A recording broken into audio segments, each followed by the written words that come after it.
Indonesia pada masa penjajahan Belanda disebut dengan Hindia Belanda. Nah, pada masa itu, penduduk Hindia Belanda dibagi menjadi 3 golongan. Dalam episode Jajan, Jelajah Wawasan, Perluas Pengetahuan, saya akan mengulas 3 golongan penduduk Hindia Belanda pada masa penjajahan Belanda. Tapi sebelumnya, buat sahabat Tunas Hukum yang belum subscribe channel ini, buruan langsung klik tombol subscribe di bawah dan jangan lupa nyalakan loncengnya supaya sahabat Tunas Hukum gak ketinggalan konten-konten lainnya. Negara Indonesia adalah negara yang kaya. Hal ini dapat menyebabkan banyak orang asing berdatangan untuk berjualan, mencari rempah-rempah, sampai dengan berdakwah. Sedangkan masing-masing golongan mempunyai hukum perdata sendiri-sendiri dan berbeda-beda. Menurut pasal 163 IS atau Indische Staatregeling, penduduk Hindia Belanda dibagi menjadi 3 golongan, yaitu pertama golongan Eropa, kedua golongan pribumi, dan ketiga golongan timur asing.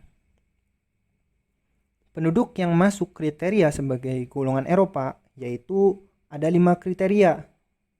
Pertama, semua warga negara Belanda. 2. Bukan warga negara Belanda, namun berasal dari Eropa. 3. Semua warga negara Jepang. 4. Orang yang berasal dari negara lain yang hukum keluarganya sama dengan hukum keluarga Belanda. Dan yang terakhir adalah keturunan dari mereka.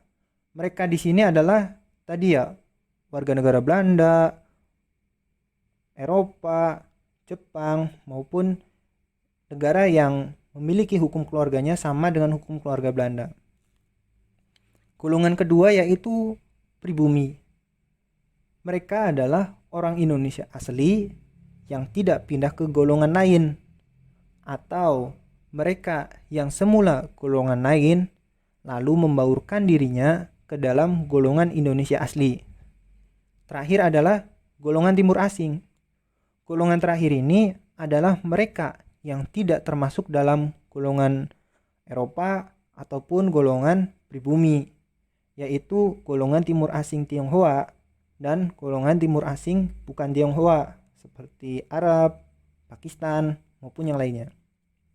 Nah, itulah 3 golongan penduduk Hindia Belanda pada masa penjajahan Belanda. Sekian dari saya. Buat sahabat Tunas Hukum yang belum subscribe, langsung aja klik tombol subscribe di bawah dan jangan lupa nyalakan loncengnya. Terima kasih.